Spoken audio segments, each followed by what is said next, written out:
Welcome, everyone. Good evening, good afternoon, good morning, wherever you are. Welcome to Facebook Live, the first one for 2023. So happy New Year. It is the 4th of January, year 2023. Hope everyone is doing fantastically well. And let me get to the panel. Happy New Year to the panel as well. And I know Mary, Dave, and Sri Lakshmi have joined us as well live on Zoom. So we are grateful for their presence here. Hello, Dave. So let me get started with our panel members. We have April, who is a psychic, and she has quite a few modalities of healing under her. Massage therapy. What else do you, Reiki? You've done Reiki as well, right? Yeah. Perfect. So my journey started out with massage therapy, which led to basically everything else, led to energy work. I'm a Reiki master 2 times over, Amadeus energy healer, auricular acupuncturist, hypnotherapist, past life regression therapist, psychic medium, and professional mental health and substance abuse counselor. Oh, wow. Thank you. Thank you for that long resume. Thank you. And then we have Michelle with us, who has returned from her break from for the holidays. So welcome back, Michelle. She's part of a core group of meditators. And then we have Ken, and we have Patricia as well. Good evening, Patricia. Ken and Patricia are also part of our core group of meditators. So I have 2 questions for you, April. Since you participated in the remote coherence healing, I wanted to find out, like, how does Reiki work? Because somebody, I think when Ken, it wasn't Ken, when Terry and Alice, when I was showing the Sunday group meditation session, the coherence, remote coherence healing, they said, oh, this looks like Reiki, but I don't think what Dr. Joe teaches is Reiki. Yeah, that's not Reiki. So Reiki, how does Reiki work? So how I got into Reiki is I was doing massage therapy. This was like at the beginning of I was already a psychic medium because I was born that way, but it was the beginning of really the beginning of my journey. And when you start working with the body, you start running into energy, right? So I was doing massages on people, and I was drained. I was tired. Like I was being exhausted after I would do these massages. So I was like, I have to do something. Like I can't do this and be tired. And of course, because the school I went to, they had been into it for a lot of years. They're like, well, we have a Reiki class you can take. I was like, okay, I'll take that. So Reiki does deal with energy. It is the same theory as Jesus laying his hands on people and healing them. So you become attuned to Reiki, and then what that does is that opens that channel, that flow. So source energy comes through you and out your hands to the person. And then it does its own thing. You can concentrate in an area, so you can concentrate on somebody's head or somebody's throat or whatever, but you're not in charge of what the energy does, sources, and the person's body is. What Joe does is more of teaching the person to connect with their own divine energy, their own divine source. It's not, so you guys do coherence healing, but it's done in it's more of like a quantum method than it is me and you can send Reiki long distance as well. But what Joe does is more, it's more in the quantum field of, so Reiki is more intentional of sending healing, and Joe Dispenza is more in the realm of possibility, awakening the individual's possibilities that are in those timelines, healing, whatever issue you may have, and awakening, opening up the alternative possible timeline. Does that make sense? I don't know if that makes sense. It does. It does. So Reiki is you more so need the person right there. Well, there is distance healing. You can send it. But the difference is really the difference, and it's with Reiki, the difference really is between Reiki and Joe is that element of the quantum and the element of the possibilities of timelines, of shifts. With Joe, and it's not like this can't happen with Reiki, but you go to the healing, or you go to the workshop, or you do his meditations, and you are waking up the body to the quantum level. Reiki doesn't do that. Reiki, you lay there and you accept the healing. Joe is different. He's working with the spinal cord, and he's working with the pituitary gland, and he's working with DMT, and he's working with different states of consciousness. Reiki doesn't do that. Reiki is just straight, I'm going to send you healing energy. Right? Makes sense. So makes sense. He's more in the quantum realm, and he's waking up through the spinal fluid. He's waking up your body more so than Reiki doesn't teach that. Reiki doesn't teach to wake up your body, to wake up your spinal cord, your spinal fluid. It doesn't teach that. Beautiful. So the real question I have for the panel, thank you so much. I'm grateful for the response, April. It makes sense now. It is like when there is a little bit of similarity in the sense that you have to, even to when we are performing the healing for Dr. Joe, you kind of have to be in that divinity. You have to be in the fifth dimension, right? You cannot be, you kind of, what he does is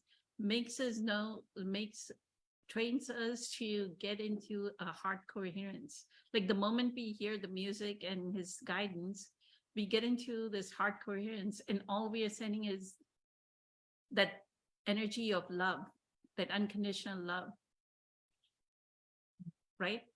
And that is what he says is, because we are in that high speed frequency, then we are changing their frequency. So Reiki, you do send healing energy. It is of love. It is of consciousness. You also use a lot of symbols in Reiki. But again, there is a difference. What Joe Dispenza teaches is more in the quantum field. Essentially, all healing is the same. And all healing is apparently the person's permission to be healed. Right? But it is different. It is a little different. Because when you say quantum, I feel the quantum is being one with source, right? It's the one unified field. Well, what I imagine is that some people and I have taken Reiki twice. I've taken it, and I am a Reiki master, so I can attune people to it. So what I imagine is some people are going to hear this and they're going to say, no, I meditate, I get into the space, I connect with source. And yes, that is all correct. You do that as well as Joe does that, but it's just in a different way. It's just in a different manner. Joe is more into dimensions and more into awakening the body to accept that dimension, then accept that healing. So there's less involvement in the body with Reiki. Reiki, it's about intent. I can open Reiki, it's like turning on a faucet, and it runs down and out my hands, and I send it to a person with an intent to heal. Joe Dispenza's work is more about you healing yourself. However, he does have these healing sessions that you can join, which is similar to Reiki, but they're different. Makes sense. Thank you. Can I just say something quickly? When I'm listening and with my experience, I think that the difference is in the long-term versus short-term effects. Like with Reiki, I think you need someone like you to open to heal me. And once you're gone, I need to come back to get more. With Joe, once we receive it, we get the synchronized thing, and we actually left with it and we carry it, and the next day is better, the next day is better. It's just something is changing permanently in the body, I think. Is that your experience? Well, he does work more with the body, and I have seen miraculous healings through Reiki, because it's energy and everything is energy. And there is healing, profound healing that can take place with Reiki. But yes, the difference is that, I've seen people come in a line with Reiki as well, but the difference for me with Joe is it feels more on the quantum level, and it feels more like, I think it's more putting the responsibility on you and your soul versus somebody else healing you. With the coherence healings, though, there's a lot of healers involved at the same time, versus Reiki, I don't know if that's the case, or it's just one healer. Well, you can do group healing with Reiki. A lot of times it is individual. And again, with Reiki, we use symbols that have certain meanings. And Joe Dispenza doesn't use symbols. I mean, he talks about chakras and things, but he doesn't use symbols. So they're extremely similar. There's like a fine line of difference, actually. And that is the quantum realm. That is the difference. That is the dimension aspect that's added into it. That's the difference between Reiki and Joe Dispenza's healing. And it's also the, I haven't been to one of his retreats or whatever, but he's very strict, and he's very much about you taking responsibility and you following, the way that you should do things. Reiki is kind of open. You just need to lay there and just receive. Oh. I mean, for the receiver, it's the same, that they just need to lay there and receive. They need to be, the more that they are in a state of gratitude, the more that they are in their hearts, they receive it. The reception is much more like what I feel is, if you're in your thinking mind at that moment, right? You're thinking about what you're going to do, wash this dishes, I need to go do this, then the effect is less. But if that person is in a state of gratitude, because sometimes in the coherence healing, somebody is like almost returning from hospice, or they're hospitalized in coma, their children in ICU, babies in ICU, right? So I'm not saying that the person is not actually like actively what I feel is that person is not actively participating sometimes. Right? They may be so sick that they are in coma, but they're receiving the coherence healing. So it's more like with Dr. Joe, it's like the field is, the reason why his philosophy is, the reason why somebody is sick is because they are not in coherence, right? Their energy field is not in coherence. So the 8 or 10 people, they focus their energies on sending love, which brings that person into coherence. It's energy to energy, right? They're sending energy. The same thing, they're doing it through their hands. They're getting Yeah. into alignment and then they're feeling the energy come through their hands and they're doing it through their hands. But it's just heart-centered love, like sending loving energy, right?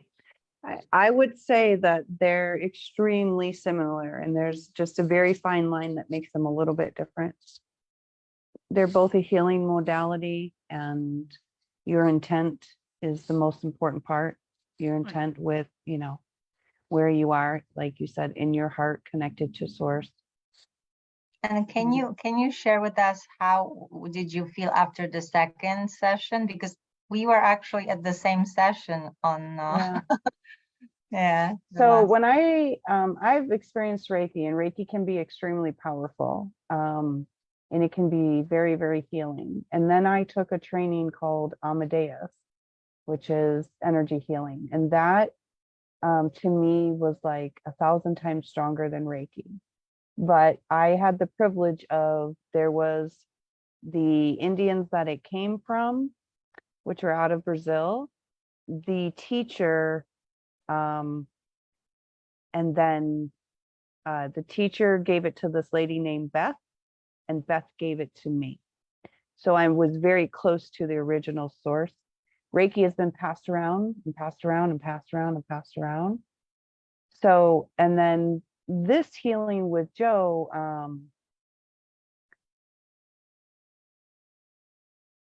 while the session was going on, like I kind of felt a little something, like and then towards the end, I was telling Poonam, it was almost like I could feel the cells in my body vibrating. Like I had this kind of buzzy kind of vibration. It's hard to explain. And I wasn't necessarily instantly well. However, I did feel different. I felt better. I felt different. I felt that happiness that you were talking about, Patricia. I felt that happiness. So that's the difference, I think, between the Reiki and this, is that it literally feels like a quantum shift. So Reiki almost to me, now this is to me, it's not to the whole world. It almost feels like you can be healed, but you're kind of on the same plane. This one, it's like a quantum shift, because literally my cells were vibrating.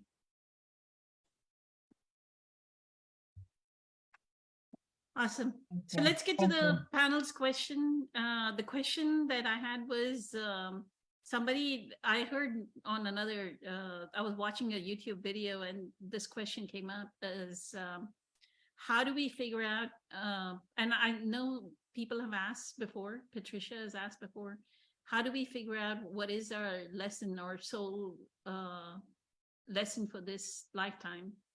And if we know what the soul lesson is, do you all want to give an example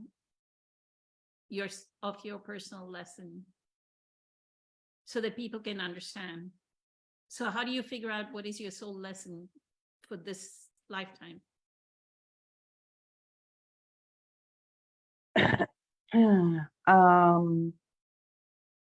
Usually you have several life lessons. There is usually a primary theme. How do you figure it out? So you kind of look at the themes that are going on in your lifetime. If you are constantly faced with things that require your patience, that would be one of your life lessons. If you are faced with many things where you need to learn to believe in yourself and to believe that you're strong and that you can, that would be your life lessons. There's numerous life lessons. So what you do is you just kind of stop and you look at the overall patterns that are happening in your life to figure them out. I have numerous life lessons. Having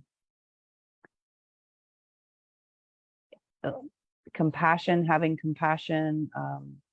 That's one that I think started for a long time. I always had compassion and I was always more sensitive. But for example, Like I am where I come from, and from my generation, I'm just going to say this, okay? Like, you didn't want to be a redhead. You didn't want to be a redhead. Okay. I have 2 redheaded daughters. I have a redheaded, well, it's not red, it's orange. It's orange, right? And I have them, and I think that they're beautiful. But when I was growing up, all the kids that had red hair were picked on. That's just how I grew up. That's how it was in my school. I'm not saying it's good or bad. I'm just saying that's how it was for me. And then I have, you know, a daughter who is deaf, and I have another daughter that has Asperger's. And so having that overall compassion is obviously a theme in my life. So that's the way that you find it, is you look for those themes, and each of us has many of them that we will come here with. Some of them are from other times of their lifetimes that we are carrying forward and we want to work out. But I think that each lifetime offers that opportunity to learn many of these lessons each time we come here. Each time we learn to believe in ourselves, each time we learn to have compassion, unconditional love. That's some of that for me. Beautiful. You're incredible, April. Thank you so much for all the input and guidance. Would you say then we should notice all the patterns that arise, like if something is happening over and over again? Yeah, you should definitely notice the patterns and take time to, you know, look at these things. You know, in my family, there was also a communication issue. And I think that's been a generational thing, because my grandparents on one side of my family, they came from another country, and they came from a very poor country. So when humans have to survive, and we're worried about surviving, we're worried about dinner, right? People say we want to go back to the old days. No, I do not. I don't want to go there. Like, I don't want to go cut wood all day to cook eggs. No, I don't, right? But so my family really didn't know how to communicate well. And if you just kind of sit back and you just kind of look and you observe and you watch that and you see the things that you are doing as your own person, they talk a lot about this, like in recovery too, looking at your character flaws or defects, or, you know, you'll find these patterns, and then you see how you can work on them. You want to work on them because, I mean, all of us are working on the ascension process, right? It would be like if your first boyfriend cheated on you, your second boyfriend cheated on you, then your service advisor cheated on you about your car, then all those cheatings is a pattern that I'm holding within me, right? Some vibrational energy against cheating that I'm holding within me that I need to learn a lesson about. Is that correct? Mm-hmm. Yeah. And once you see it, then you can release it. You can choose which way to release it and let it go. Lessons, you know, once you learn them, then they go away. That's the great thing about them, is once you figure it out, then the universe says, okay, you got that. Let's pick a new one. Yeah. Right. Good. Yes. Thank you. Grateful eternally. Michelle, did you want to speak about this? Thank you. Yeah, I love the question. So as April was speaking, I'm like, I think ultimately for me, and I think for all of us, right, is we're here to awaken. And I could see certain moments in my life when I was young, and I remember the stepping stones of meeting a friend of mine's mother who was into EST. Do you remember that, April? And I was exposed to that when I was maybe 10, 11 years old, and was completely fascinated by it. And I'm like, wow, the world of possibilities. I thought she was so cool, right? Like, you know, this impression of like, I came from a family who was escaping, you know, communism in Cuba, and right, you're wanting to put food on the table, and, you know, making sure your kids, you know, are safe and healthy and have a better life than what you were able to, you know, what you were escaping from. So there's come from trauma in terms of security. My grandparents also left, you know, Eastern Europe and persecution and all of that, and went to Cuba and then had to leave. So there's a lot of that insecure,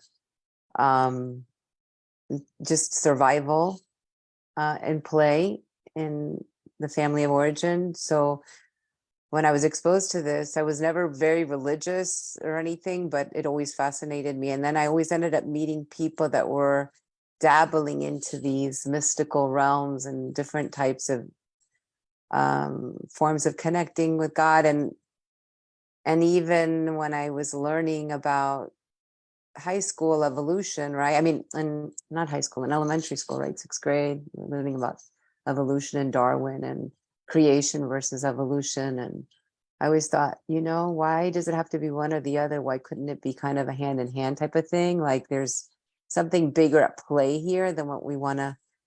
And then having, you know, and then having Joseph with this child with special needs. I mean, for me, that was the compassion was exactly what I thought too, was for me was I had to learn compassion, unwavering compassion and love, unconditional love. And also a lot of non-attachment to role identifications, how my life should look like, what it should be, even to material things, because Joseph breaks everything, whether by accident or on purpose, because he's upset or angry. And so I've had to let go of getting upset over another something breaking and having to go and replace it and spend my time doing it. Like, it's like a lesson that I'm learning over and over again. Like, just let it go. Just let it go. It's just a thing, you know, and we get upset, you know. So, you know, it's, but I think the biggest one for me would be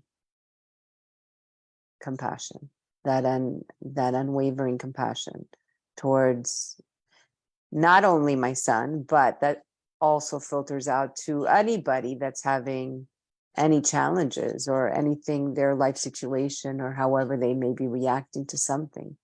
Like how would I react if I had those circumstances? Being able to always put myself in another person's shoes, and understand that they're just doing the best they can, you know.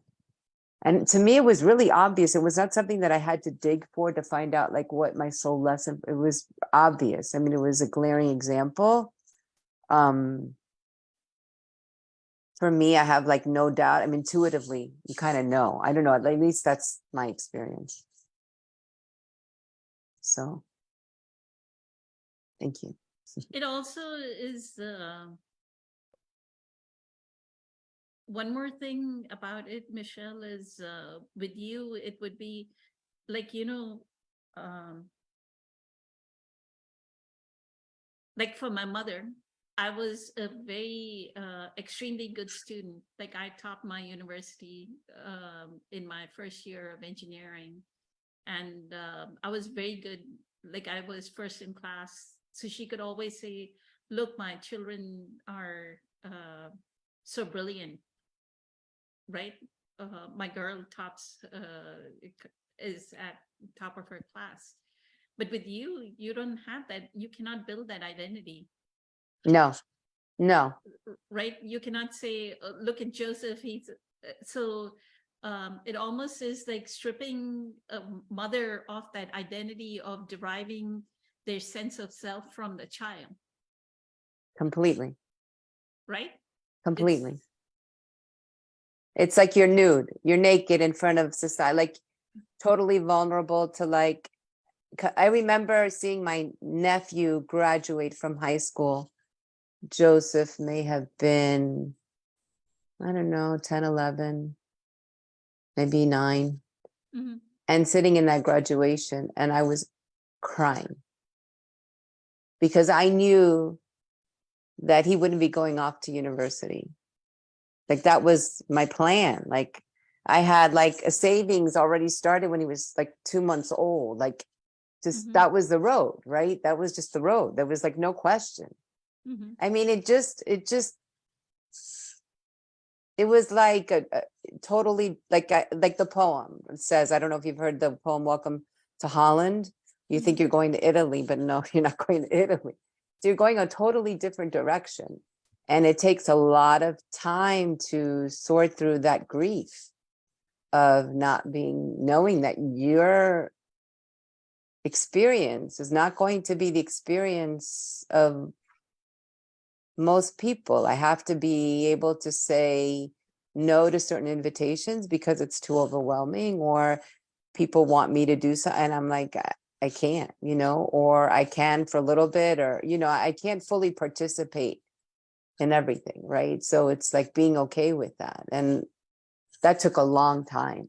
I would force him into situations that I knew would be overwhelming for him, and having to say, no, I can't go out to a restaurant on Mother's Day because sensory wise, it's too overwhelming and it's too hot. They want to eat outside and the crowd. I'm like, I'm setting myself up for just frustration, right? Right. Right. Like going to Disney World. I mean, just what people take for granted, right?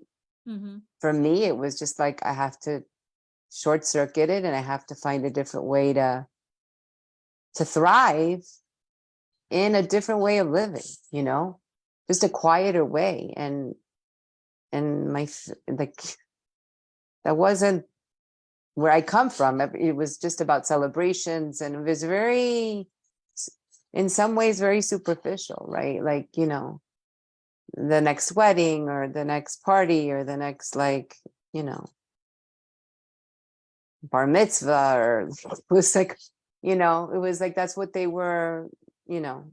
My father had a garment manufacturing company, so he enjoyed like fine fabrics, and like we would like, he could enjoy a good pair of shoes. Like that was like, it was all about, and not that he had a lot of, but he enjoyed quality, right? So the finer things, right? Like he had to let all that go, right? So like now I drive a 10-year-old Honda Accord, and I'm like, okay, it's okay. I'm good. So Beautiful. all that stuff. But I did go through a period of my time when I was Mhm. in my 30s that I did identify with, with a good car, with like all of that. And it just got stripped away. It just got stripped away, stripped away, stripped away, stripped away. And my husband coming from a communist country, of course, he wanted the American dream. But that could be a nightmare. I mean, it turns into like, it's not fulfilling. It's like you want it all and you have it and you realize that it's still a shell, because that's not what you need. That's not what your heart is craving for. I know in the book, The Nature of Personal Reality, Seth says that whenever parents are like their limiting belief is that they're very intellectual, then they have a child that is differently able, right? So that the differently able child can show you spontaneity. They've lost their spontaneity. The parents have lost their this wonderment, this awe for life, like as Dr. Joe says, right? The joy for existence, the joy for life. It was And all about matter. You're on the level of right, matter, right? Yeah, right. yeah, And for then sure. he teaches you the spontaneity of it. It's okay if things break, or you've gone to the park and you can just spend 5-10 minutes at the park, and you have to bring him back because he's having a meltdown. Happened Right, so many times. Birthday right, parties, yeah, so right. many times. And I think that sometimes I think April, he came into this world to serve me and my husband. Sometimes I think his soul plan, how you accept, right, your role. Sometimes I think he did that in service to us. Yeah, I can tell you that I mean, all of my children, however, my one daughter in particular that has the Asperger's, I have literally stopped and said, you have to stop using her. I can't take it. Like, she is my absolute biggest teacher, absolute biggest teacher.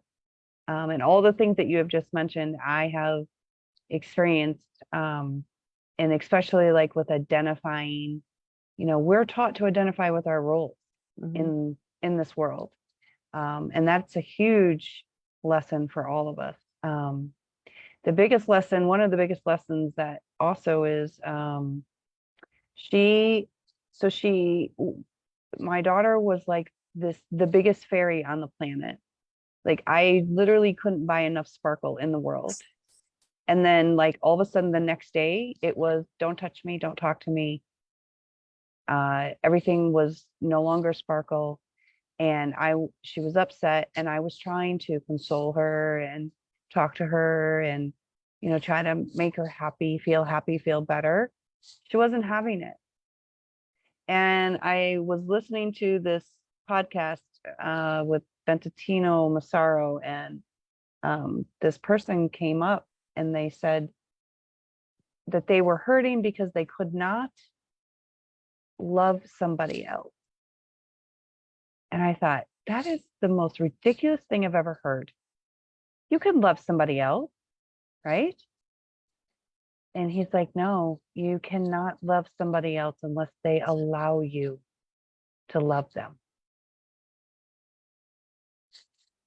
She was not allowing me to love her. I could not love her because she was not allowing me. And that was like one of the biggest lessons I ever got from her. And actually, after that, when I was like, okay, you guys got to back up. You got to back up. It's too much.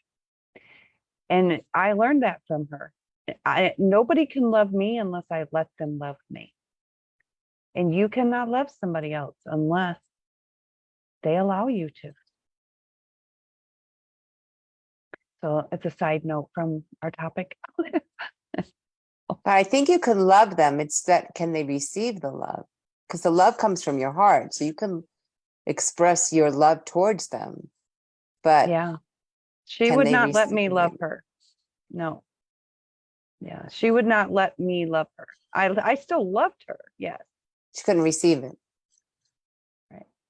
When you say she would not let you love her, what does that mean? Because you can, like what Michelle is saying, we can Yeah. send our unconditional love, because Mhm. I know that's what we do during the Korean CS Yeah. healing too, right? We just send the love, whether the other person receives it or not. Yeah. The love is sent, right? So we can love somebody unconditionally. Oh, absolutely. I loved her, and I still loved her, and I still wrapped her in the white light and the pink light and all that other stuff. However, she was not allowing me to love her. So I still loved her, yes, but she was not allowing me to love her. She was not accepting the love, receiving the love. She was not allowing it. It didn't matter what tried to hug her. Nope, couldn't do that. Tried to talk to her, couldn't do that. Tried to just sit with her, go away. She didn't feel worthy of it. Right. Oh, that was a huge, yeah, it's been a huge. So, but the thing is that was also, that was a lesson, right? That I can love somebody, but unless they're open to receiving the love, I can't give it. It can be there in the energy field. However, I can't do that. I can't console you. So that was also part of the lesson. It's multifaceted. It was part of the lesson of, okay, well, I also have to just let you go Let through your go. pain. Yeah. Yeah, And because you as much as suffer. you want it, right? Because as much as you want to give it, you can't force them to receive it. So you have to let go of that expectation, right? Mhm. Yeah. So, Let so go. there's so many life lessons. Mm. Yeah. And especially with these children that have these, special needs and stuff, it's extremely difficult. And where I heard this question was also the question of how to be a parent. And the person was advising this, that the newer generation, the millennials, the Gen Z, they're entirely different. They could be old souls, right? So that instead of our looking into, the traditional parenting would be that I'm the parent and you listen to me, kind of thing, right? But because they are old souls, that we look at them in parallel or even higher than who we are, that they are old souls, right? So the way to parent them is to give them spaciousness, to allow them to be exactly like what Michelle is doing with Joseph, right?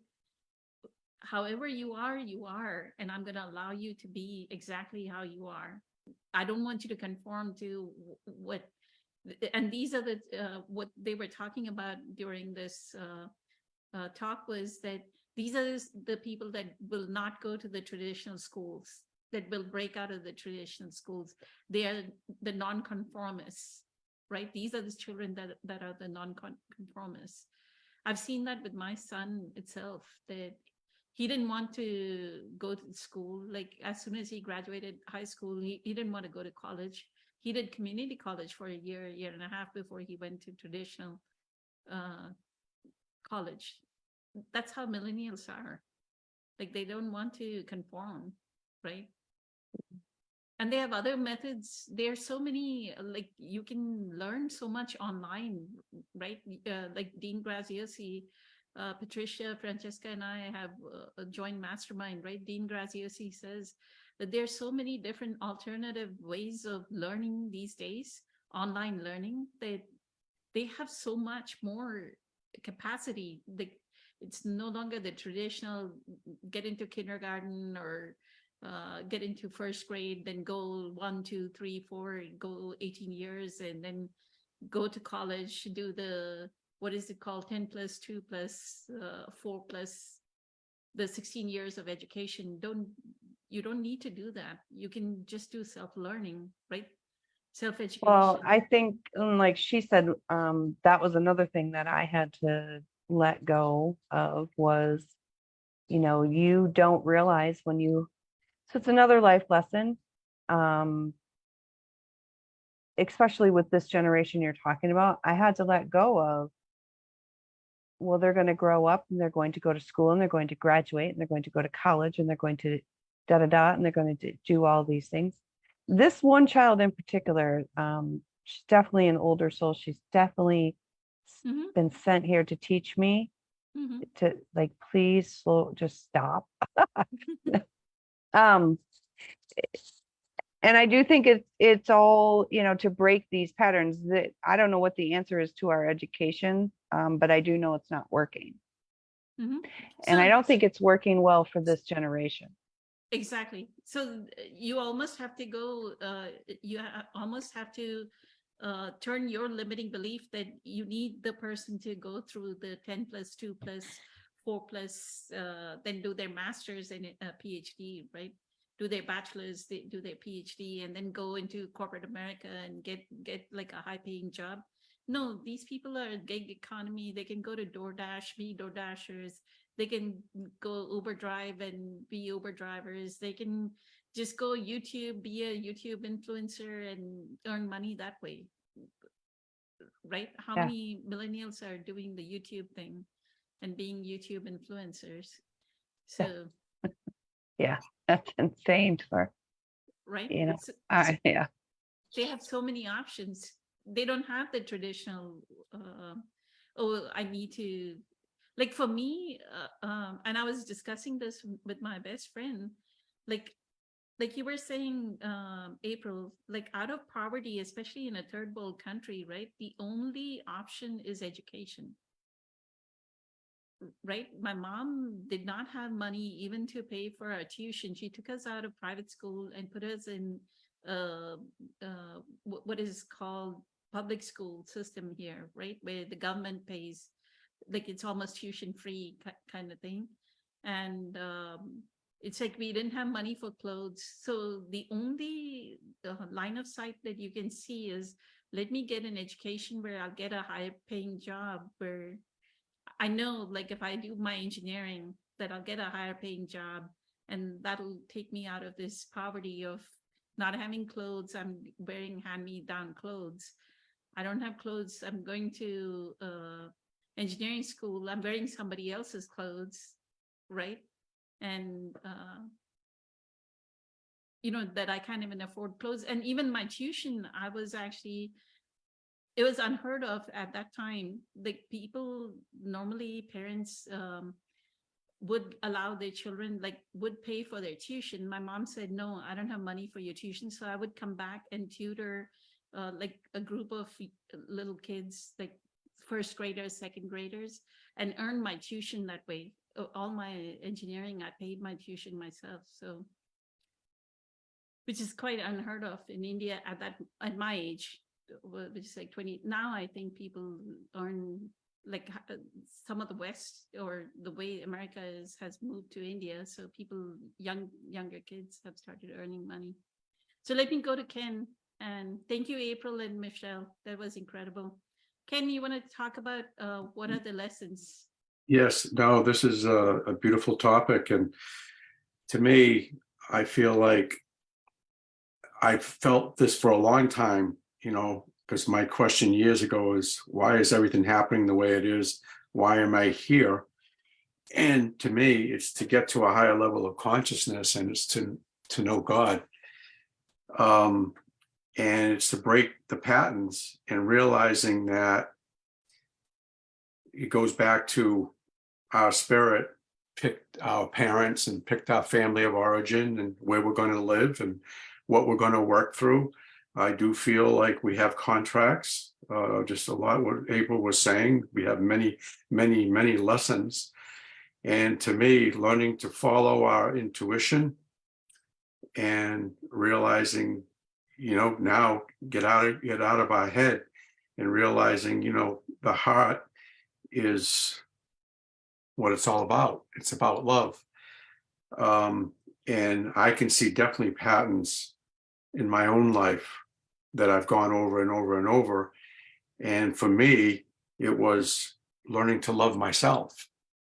Again, love is the healer. And then being in alignment to the field that created us, and understanding and realizing it is a field, because I can go in the woods or I can go near the ocean and I can feel the energy field. So I really feel that more and more the synchronicities, and then my whole life, I would be drawn to the different people that I needed to learn. And if I needed to learn more ego, well, it put me with more ego. If I didn't have enough pain and punishment and I wasn't learning, I'm going to go back and get another dose of it, just like an alcoholic or somebody on drugs or somebody overeating or whatever. And some people make it through and some people don't. And for me, even since the late 80s, I've always wanted men and women to come together and communicate. It was just something I was drawn to. And then it's working through the fears and realizing that there are different energies, and just keep at it.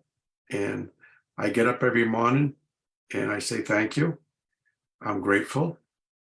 And just realizing this is exactly what I'm going through, all these lessons, and realizing that now more than ever, I'm accepting it and really embracing the uncomfortability. Now I'm starting to understand about masculine and feminine energy, that there is a way of healthy communication, meaning that I used to always, I had so many different feelings on different things. And there were a lot of things I would say, it's this way. And I was going to go to my grave thinking it's this way. And every time I do that now, man, really shortly after that, it will come back around. And then it's almost like teaching me a lesson and realizing that the universe is the teacher, not humans.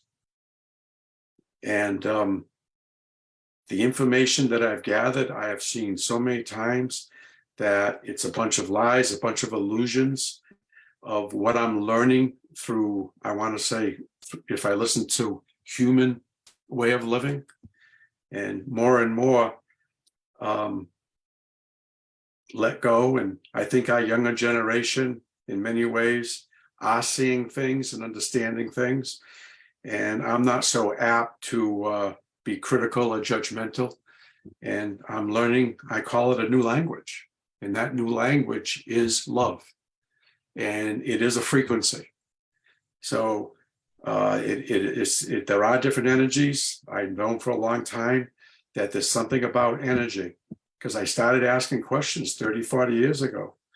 And then actually I was manifesting and not realizing it as much then, but things were starting to happen that I started to say, I got to pay attention more, because there's something going on that is bigger than me. And so I just started to realize how these seeds are being fed, how they're being nourished, and then really starting to see that there's actually a code to life on how everything's interconnected. So more and more and more I'm learning. So I just love how I want to call the energy magnet will draw you in. And it usually gives us what we need. So just love the topic. Thank you. Beautiful. Thank you, Ken. What do you think is your lesson or biggest lesson that you've learned? Lesson. The biggest thing is loving myself and going inside. So it's something where I do feel it's understanding what unconditional love is. So it's like the karmic pattern would be that you always felt that you were not enough, that people did not love you. I always felt I wasn't enough. I felt like I was a mistake. And I can look at the patterns and whatnot, and I was always looking outside myself for answers. So yes, I think my biggest lesson is to learn about love. And I actually feel that where I'm at now in my life, everything that I've done wasn't a mistake. And I actually feel like everybody on this group, I feel like we're all loving and supporting one another and showing love in a way that I never felt. My family of origin, because they were in their ego or other people, and now I need to be fed, and I need to let go of others that aren't feeding me, and realize that there are different areas, different pockets, different things going on where I need to let go of. And sometimes I don't want to let go. And I've learned, I've stayed in relationships much too long because it was a fear of being alone. It was like I didn't understand. So it's to break through the fears. It's just to realize that there is something greater than ourselves. And that's what I need to connect with. So that's. I feel that was one of my patterns as well. The I'm not enough. That led to quite a few things, but one of the and Oprah said she's done it too. My thing of the I'm not enough turned into people pleasing. Like I would be like the best student for my teachers.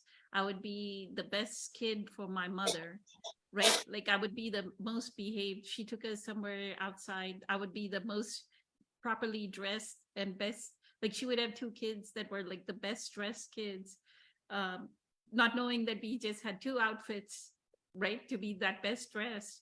But they were best dressed and ironed and clean, and two kids and perfectly sat down and people pleasing, right? That led me to I would always keep buying people things. Like if there was a Christmas party or there was something, I would buy like the biggest gift. Like if somebody had a baby shower at work, I would give them the biggest gift, right? And that turned into like I started buying things a lot, like the retail therapy, right? Like when my son was born, I would like buy things. I would buy like Tommy Hilfiger and Polo. Everything was Tommy Hilfiger and Polo.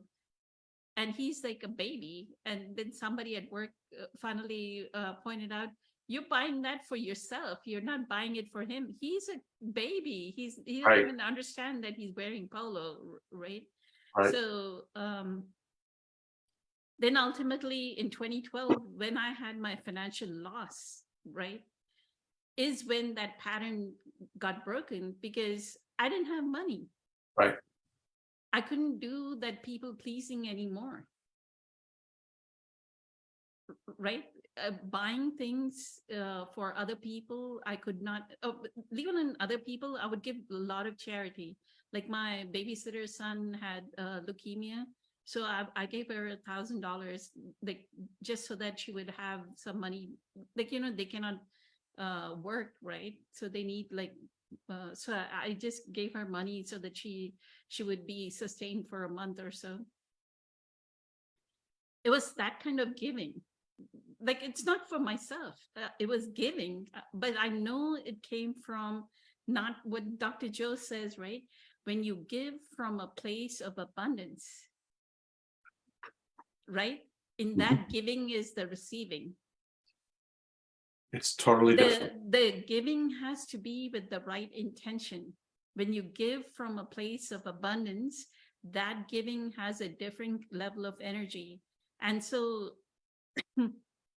when I had the financial loss, and I write this in my book, I couldn't, I couldn't even give $5 to, because I was paying down my debt.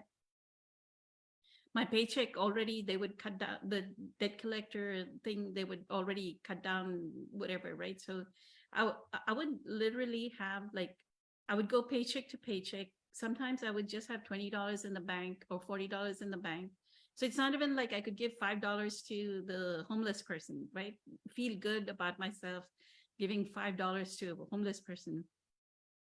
The one thing I did adopt at that time is what Eckhart says, outflow determines inflow, right? So it didn't have to be that your outflow comes from cash. It came from giving appreciation. So I would like, when I wrote email, and I've talked about this during a Facebook Live Q&A, that I would write emails to my coworkers and I would say, a huge big thanks for your enormous due diligence. You've been incredible. You've done an incredible job. Appreciation, even physically, when I saw them, verbally, when I was on the phone with them, and email, like outflow determines, and then that brought abundance. That started the abundance. Like I got a better paying job, or something happened, some gift was given out of recognition at work. They would give me something. So, but that cured me of my people pleasing. And of course, that's right when I knew Eckhart's teachings and I realized that I was coming from a lack and incompleteness, and that was my people pleasing. So thank you so much. I just wanted to explain it. So it's not the not enoughness coming from lack and incompleteness is a very universal, that's what I wanted to communicate. Patricia, did you want to say something? Thank you, Ken. Thank you. Oh, Yes. I think Sri Lakshmi, I don't know if Sri Lakshmi No, wants to say something. no.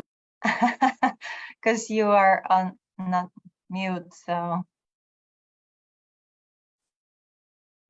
The more I'm listening to all of you, the more I see that there are levels of lessons. Like, you know, in the beginning, when we don't when we don't know the one lesson that it's underneath it all, we start somewhere when there's a lot of them. It's like, it looks like the life is giving us so many of them, so many different ones, and we are suffering.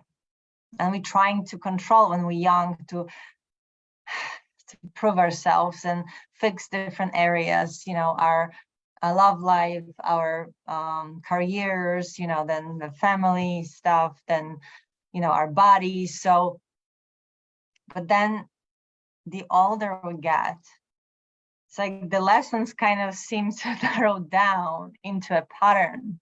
So in all those areas, it's the same one, and that we have to go back to source, that we are one, we are love. And but obviously how you get there, right? How you learn that lesson, and there are different ways to do so, and each one of us has our life situation to learn that one lesson. And for me, it looks like that it was always about trust. I think not trusting, like April suggested, that when we are children, our parents, they're gods. They're kind of representation of the God. So if I didn't feel that no matter what I do, they're gonna accept me and love me, and especially my dad, who wanted me to be a son, that's the generational thing. Because for a man, in his generation, the man has to do 3 things, I believe.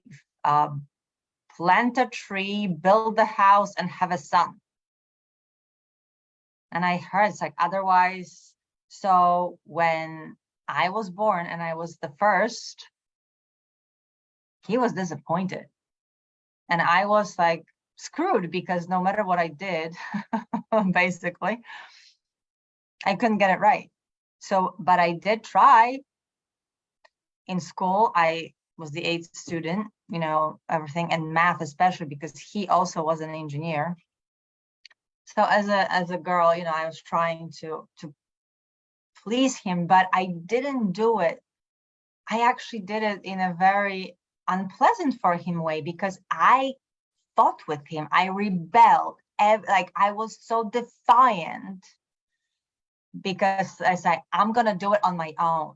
I'm gonna prove to you, but not because to be nice. I'm gonna just, like, you know, punish you. So we had a lot of fights, and yeah, but so my mom also was a victim. So I had another lesson to learn, not only to prove myself, but also not to be a victim, because her approach and her role model is, okay, females, you know, they have to cry, they're weak, they just have to be the victim, because the man is the one that makes all the decisions. So in other words, a female by herself can't make it in today's world without emotional and financial support of a man. Somehow, female without a man is incomplete, and she has to serve him, you know, be a homemaker. That was her stuff. On the financial level, you know, my father was a very brilliant man. Like, his mind was very good, but he was not a good leader. He took care of his people, but by controlling them and blackmailing them. Because he was so smart, he could always outsmart people. So this was his control, and he always, in any situation, could make money, but then he used the money to control others. So now I want to have an influence on people. I want to make their life better. I do have a pretty brilliant mind, but not to hurt them and control them, but to empower them. But because he was the role model for me, I didn't want to be that leader. I didn't want to take responsibility for people because I didn't want to hurt them. And yet, that was the only way I thought to be successful. You have to be controlling and judgmental and distrust people, because so it's the messages, I think, how to learn. It's like, what are the messages that doesn't feel right with you, that you've been hearing, but it's not working, and there's like your soul is not, or your heart, they're not in coherence. And yeah, my father gave me a lot of those messages, especially that people are dumb. I heard that a lot.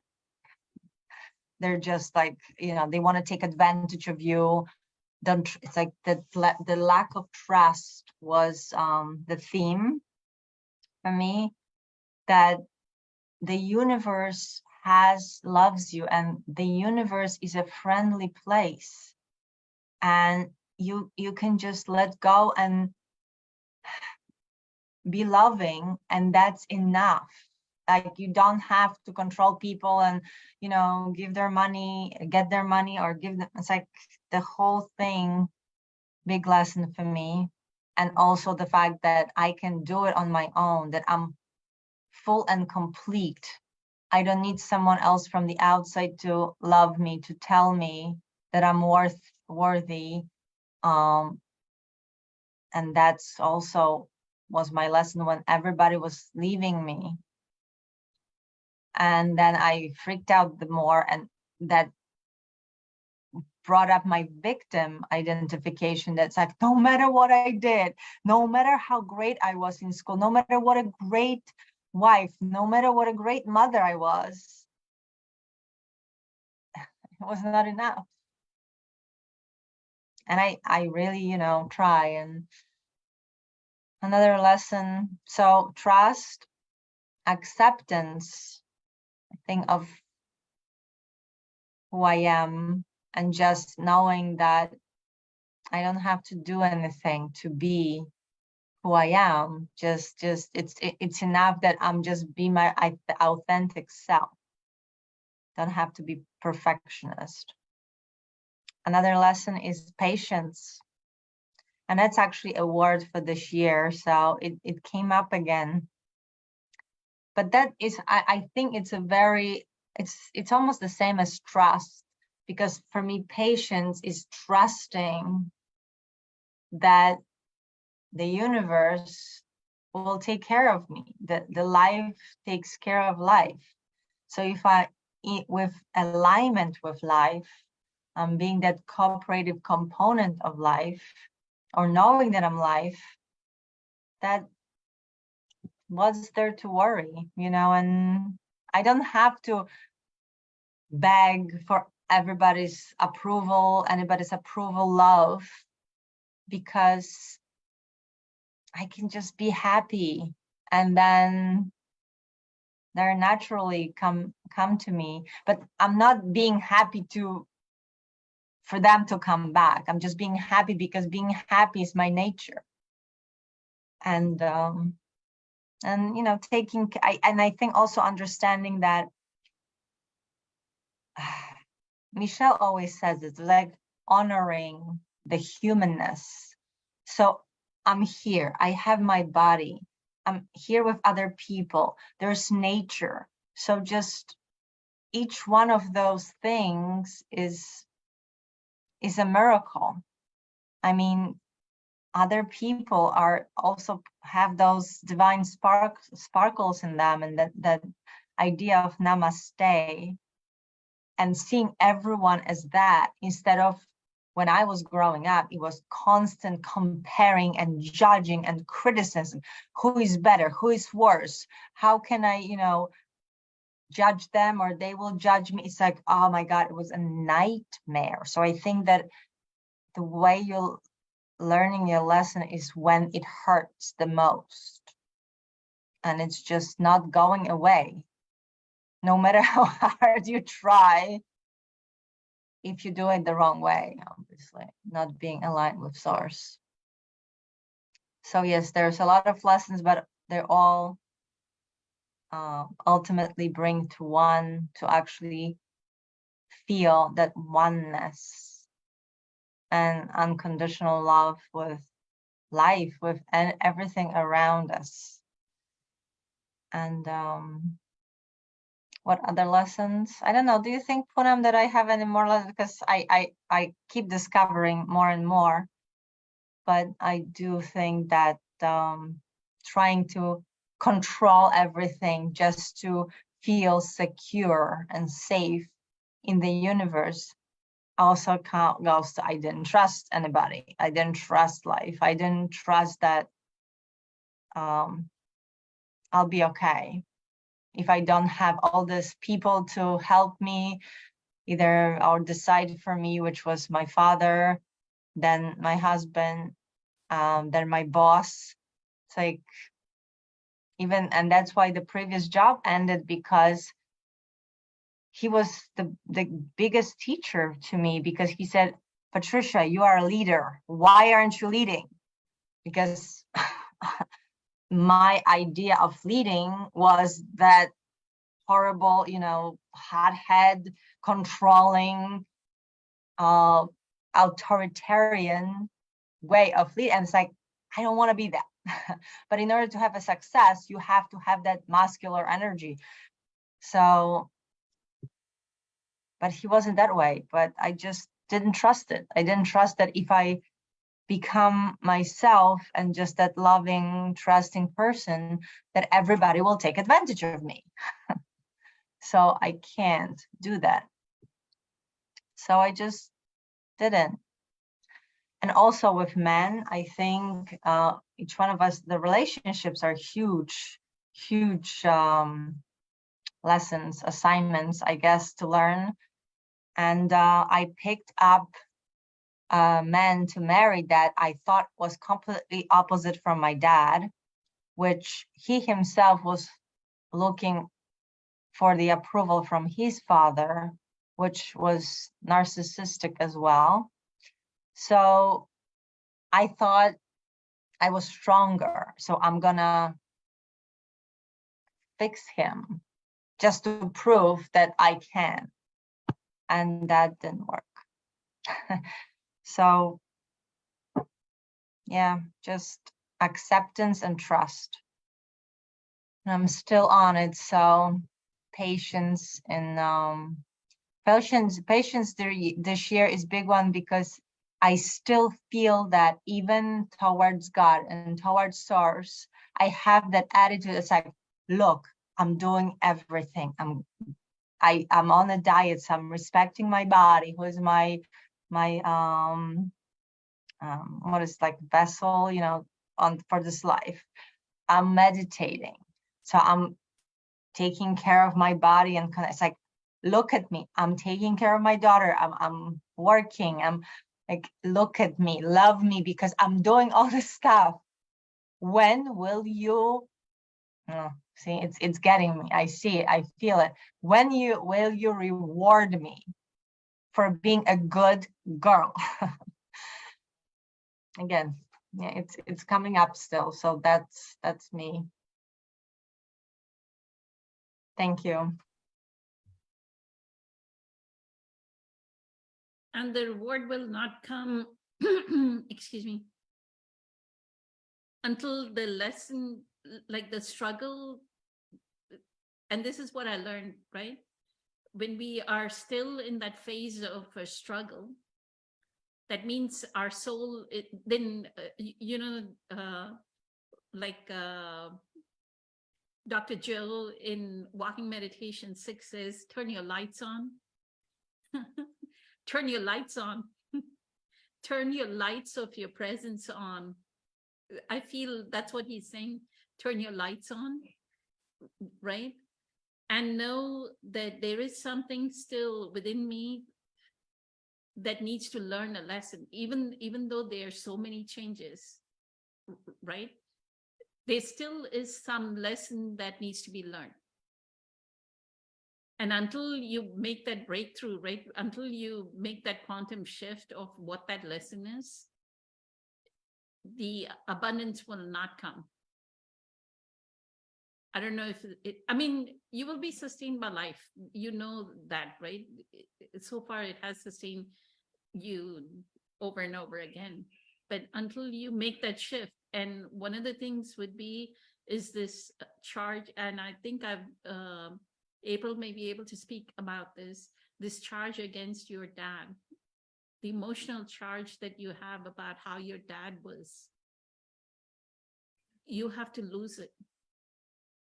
You have to, what we have to come to, right, Patricia, is like a deep sense of compassion for these people.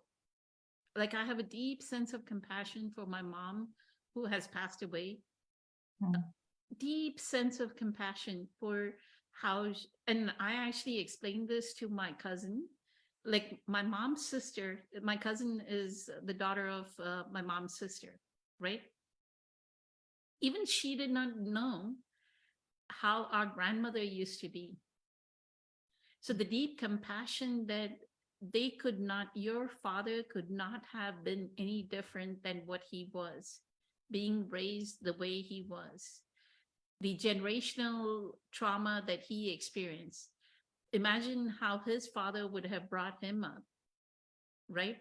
How much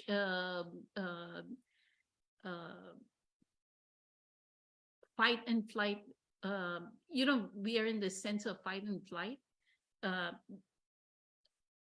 Environment did they have around World War II, World War I, and excuse me. Grew up in orphanage, even though he had parents.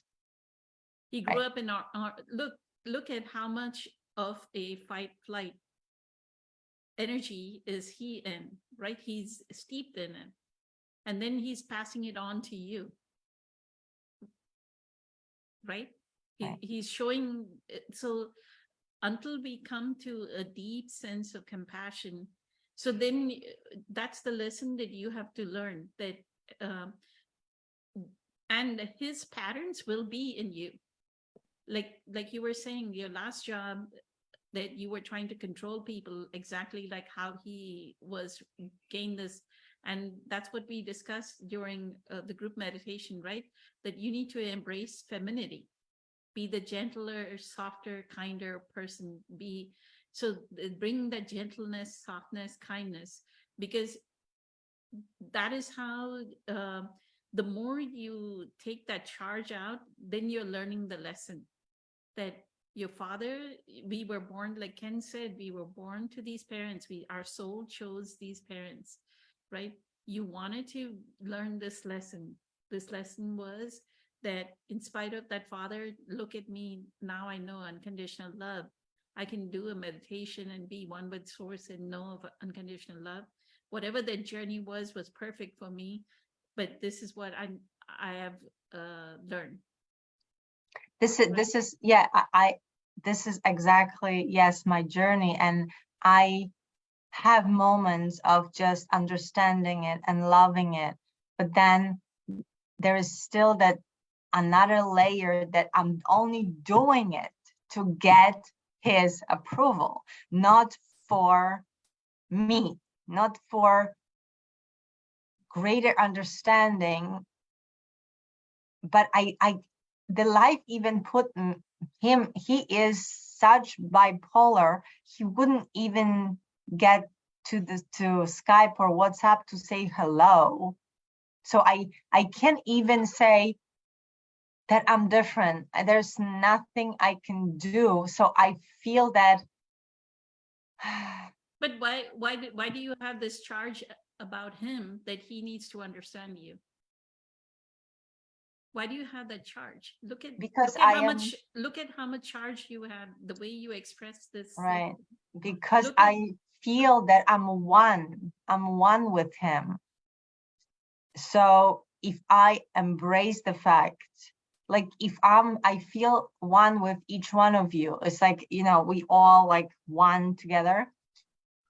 But I'm happy because I see that each one of you are healing, you are incredible, people on your journey you're going, and he is stuck. So I want to help him. And then it's like, I feel that I want heal if I don't heal him somehow. Because if he's stuck, That's it your means that limiting I'm belief. stuck. I'm That's stuck. your limiting belief. That's your limiting belief. Right.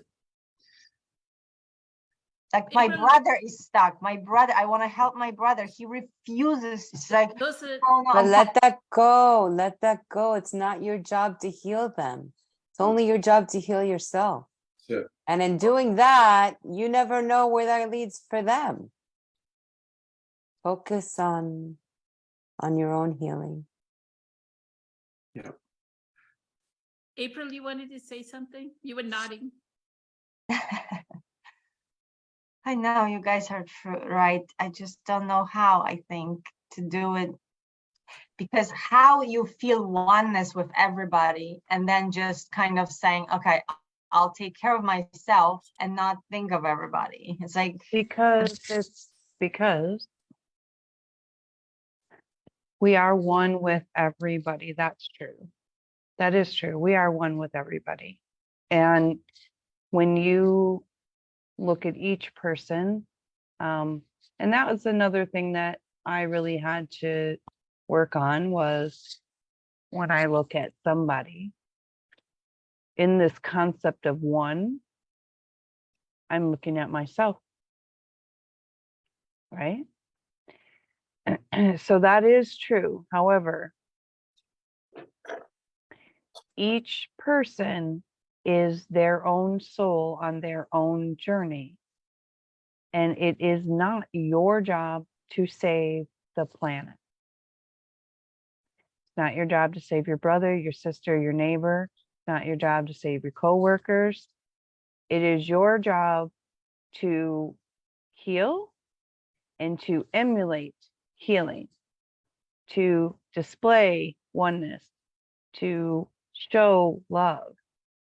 And if that catches them and it inspires them to then change and heal, awesome. If not, they are still exactly where they need to be on their journey. It is their journey, not yours. And you are stressing yourself out trying to get everybody on the same page as you. That's the same kind of, it's almost, it reminds me of the same, I got to watch what I say here. There are some people, especially in the Christian religion, who feel like they must preach what they know because they are shepherds of the Lord and they have to save everybody. Mhm. Everybody is on their own journey, literally on their own journey. And there are some people in, my life that I know that this is as far as they're going to get. And that's okay. That's where you're at. I'm okay with that. Would I like you to be further? Absolutely.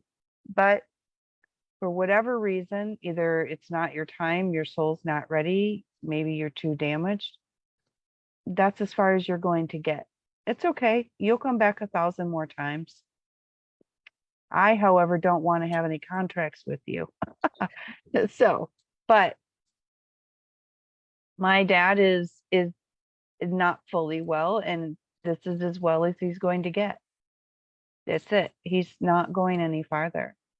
I still love him, but I'm okay with it because I accept that that's his journey, not my journey. And if he doesn't proceed, that doesn't mean I don't proceed. I think that, oh my gosh, I just had aha moment. It's like almost like I feel that if I don't help anyone else, if I don't heal anyone else, I'm not good enough. Mhm. Again, it comes to the point that to prove to myself Not that good I'm enough worth for who? For what? Because God doesn't judge us. For one, God is, it's an energy, okay? It's an energy, it's a source. You are part of that source. So you are a fragment of that source. You are the ray of the sun. You cannot be separated from it actually. You're part of it. So who are you not going to be good enough for? You are your own self. Do you understand that? You are part of God, right?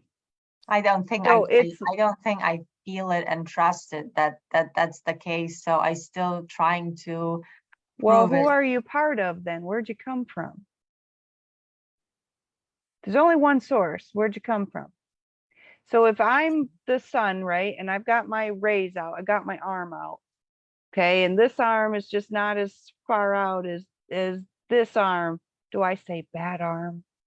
You bad arm, right? It doesn't make sense for you to judge yourself. If you're part of source, it doesn't make sense that source would judge itself. So who are you not good enough for? But saving people doesn't make you good or bad. Mm. There is no good or bad. There's no good or bad. That's not how the scale works. So And go ahead, April. Sorry. I my didn't dad mean to was, interrupt. very judgmental as well. My mother was much more judgmental. My mother never did like me. She passed away not with my brother being the favorite. That's okay. When you learn to be okay with yourself, you'll get rid of all of these requirements, all of these rules and regulations. Thank you. Beautiful. Could I say something? Well, 1 second, Ken. Okay. Before you say something, thank you so much, April. That was incredible. What I wanted to tell Patricia is the moment just now when you said, I'm not enough, Mhm. look how you cut yourself off from all the cooperative components that would bring you abundance. So Yeah. now do you realize why when you say I'm doing the medical medium protocol, I'm doing the meditations, I'm being good at work, but I'm not getting the results. I'm not a good girl. I'm not a good girl because I still feel cut off from source. Right. So it's the deeper level, right? It's underneath all of it still. Only when I feel connected to source is when all the cooperative components will come through, right? That's what I keep telling Francesca on our medical medium chat as well. I've been telling everyone, right? It's our vibrational energy. We co-create our reality. Until you feel like a creator, until you own that divinity, that I am divine, the divine flows through me. Until we own our divinity, right? How am I going to send healing to others if I don't feel the divinity within me? Right? So once you own the divinity within you, you feel empowered, then you can empower everything else. And you'll see that the world around you will change. Your father doesn't have to say something, somebody else may say, some other father-like figure will say, hey, Patricia, you're doing an amazing job. But nobody has to, I have lost this desire for anybody to say something to me that you're so wonderful. Right. But in the loss of the desire also comes, people automatically say, people at work say, you're doing a wonderful job. People, other interactions say, like my best friend will love me. There are different ways people say it, right? It's funny enough that you said that because for the last like 2 weeks, I've been hearing from my boss that other people would come and he's like, I meant to tell you, they really like what you're doing. And they really this and like they compliment me behind my back to him. And I'm like, oh my gosh. And it and then, I'm like accepting it. It's like, oh, thank you. I'm like very, humble with that. And then ego starts like, oh, see, it's like, oh, and I don't trust it. It's almost, I don't want to know because then my ego will start to feed, on it. It's just, Don't be afraid of the ego. You're making the ego like an animal that needs to be caged. Don't be afraid of the ego. Mm. What you need to trust is your connection to source. You need to trust your meditation. You need to trust when you are in meditation, what depth of connection you're making with source. Right, to stay Right. balanced, no matter if someone judges me one way or the other, I'm still like, It doesn't matter. it doesn't matter. You'll realize all these celebrities, half the people hate Oprah, half the people love Oprah to death, right? Right. No matter who you are, people are going to hate you. No matter who you are, people are going to love Yep. you. And that's how it is, right? You Yep. cannot make the world love you. You cannot make all 100% of the world love you. And I'll go back to Ken. Sorry, Ken, I didn't mean to interrupt. Go Oh, ahead. no, that's okay. Thank you. No, what was coming up for me was, as April was talking and Patricia and whatnot, and I wanted to say their attachments. So if when I'm listening, or if something comes up when somebody talks, and many times, Patricia, I've noticed that you'll say, okay, I had an aha moment, or something came up, and I want to say, be aware of that. That to me is what I want to say, that's an attachment. There's still some juice. There's still a charge there. And it's just be aware of it, notice it.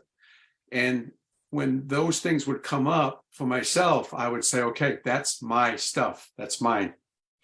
And I had to learn to get out of the thought and then go into the feeling and feel it. And that's where I learned there's a part of me that I need to love. There's a part of me that I need to embrace. And I'm the only one that can do that. And when things would come up, I would say my heart or my wound is trying to get my attention. So it's almost like I'm talking to myself when all this is going on, because I realize it's my stuff. It's nobody else's. It's not my father's. But what do you love? What in that moment when you're saying that I'm gonna love that part of myself, but is it your human like being weak, or you loving the divine connect? It's like I don't know if I can love the fact that I'm like judging myself, that I'm judging others. Like I still feel, oh, that was stupid, she said. I'm not gonna say it, but the fact that the thought, let's say, came up, I'm judging myself for having the thought. It's like, that's not a nice thought to have. So why would I love that about myself? Because Why what not? it is, there's a part of yourself that wants to be loved. So would you rather feel the judgment? So really, so I've learned that's my stuff. And so rather than judge, I'm like, okay, I'll say, I love you. Just because of the feeling that I'm having. I don't have to have why, it's just a feeling. Hmm. So and that's all I need to know. I don't try to be analytical, try to figure it out. I'm just like, I love you. So what I've learned is because when my father stuff came up, so as I listen to you, Patricia, I can really relate to you because I both had mother and father stuff, mostly father stuff. And I realized that I would regurgitate it. It would come around again. And then I had to learn, I had to forgive him. And then I had to actually forgive myself for having those thoughts. But that was part of my process. And so all this stuff, and then I can hear Poonam with you saying different things. And I love all the things that are being said. I really do. I feel like, man, this is really good stuff. But it's just something where it's one day at a time. And I had to be gentle with myself because it will come around again. And a lesson will keep coming around until I actually do something with it. And I've learned what I have to do with it. I have to embrace it and love it, because that's something in me that I need to embrace, because everything's yearning to be loved. That's my mindset. And I'm like, okay. And if it's something in me, and if it's in my mind, in my thoughts, in my actions, that's my stuff. But I was always blaming, always pointing the finger. And I'm like, and then I would get some like a sick satisfaction if I was still angry at somebody. And then I went, boy, oh boy, I don't want to keep repeating this. But anyway, it's just part of the process. It's just, It does make a difference when in that moment I can catch myself and be thankful for seeing it. It's like, oh my, yes, I still see it, but it has a different now feeling because I'm noticing it with judging and being grateful to still coming, that's something I need to still work on and just put love where it's a lack of love. Yep. Actually, thank you so much, Ken. thank you. What you need to look at, Patricia, is that when you say your manager says so and so gave you a compliment, right? And then you go, oh, that may not be true. What that stems from is back to the conditioned pattern that your dad put you in of not trusting people. Right? So what do you see? The lesson is coming. That spiritual teacher, your dad, taught you a lesson that this is the conditioned pattern in you, that you are not to trust human beings, right? So the Yes. thought that arises that says that is not true, right? What they said, even if they gave a compliment, that is not true. The thought that arises, right? You need to change it and say, yeah, I am doing, you need to acknowledge that, yes, I am doing the work. I am doing the meditations. This is a result. I'm co-creating a new myself, a new me. And this is the result. The compliment is a result of the new me. Acknowledge it. That is the sign from the divine. Instead of looking at it as a sign from the divine, that it is acknowledging that you came a little bit closer to being divine. Instead of seeing it as that sign, the old you is coming in, right? The old you, the way it used to judge every human being, because the old you always distrusted every human being, that they're out to get me. They're there to look at that, write that statement down, that people are out to get me. People are out to take advantage of me, right? And you have to reverse. Every time you see that, you have to reverse it. Because your automatic fight and flight, the response from the body is to say, I don't trust people. They're out there to take advantage of me. This is a beautiful, beautiful example that I'm so eternally grateful. Like, we're working through a life lesson live on Facebook Live Q&A. So your life lesson is that your dad has taught you people are not trustworthy. People always take advantage of me, right? And what you have to build, that softness, that gentleness, instead of that masculine energy of people are not trustworthy. I need to be more manipulative and sneaky and skillful and snaky about it, right? Instead of that kind of masculine mentality, you have to be a little bit gentle, kind, compassionate, and go, I just love people. There's divinity in me. I see the divine in the other, right? The namaste is I see the divine in the person that complimented me, and I see the product. You were just saying that you don't see a sign. The universe is not showing me a sign that I'm a good girl. The universe is showing you a sign that you're turning into a good girl.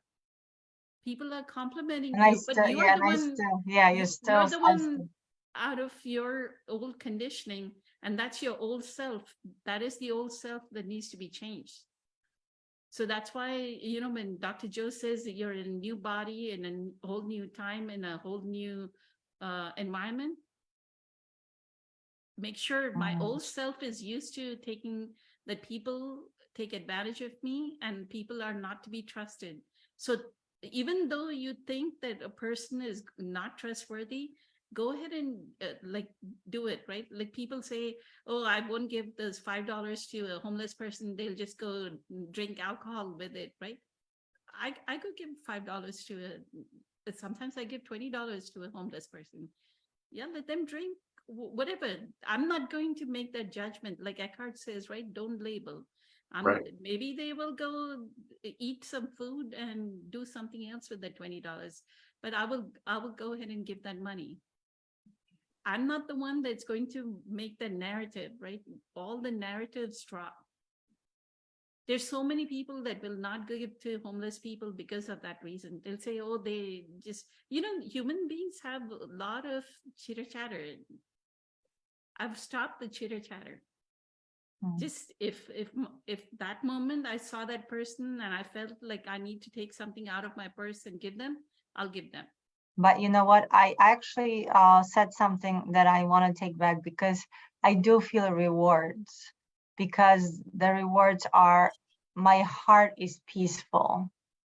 I mean, just doing something out of my heart and not expecting, and just knowing, it's a reward in itself. I love the feeling, that moment when I just do it out of pure, because it needs to be done. It's helpful. I can be helpful in that moment, and I don't calculate. So that whatever I've been doing for the entire year, just really believing in stuff and making the life in the office better for everyone but positivity, by removing blame, like that. And they were fighting me, and that's why I was crying when my boss a month ago said that we have to move you to a different position because I don't think they trust you. I was crying because, like, I didn't feel that I did anything to deserve that. I was saying, and then a month later I'm getting compliments. So it's just like, but in that moment, every time I did all those actions, I just loved the feeling that I was doing. I didn't do it for either, response. So it But is a see, reward in itself.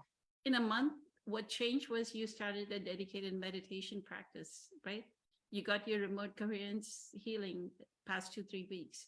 Yeah. So some energy shift has happened, and the divine is showing you got closer to it. And look, here come the compliments. So keep up the work. It's Mhm. getting late. I know it's getting late for everyone on the East Coast. So,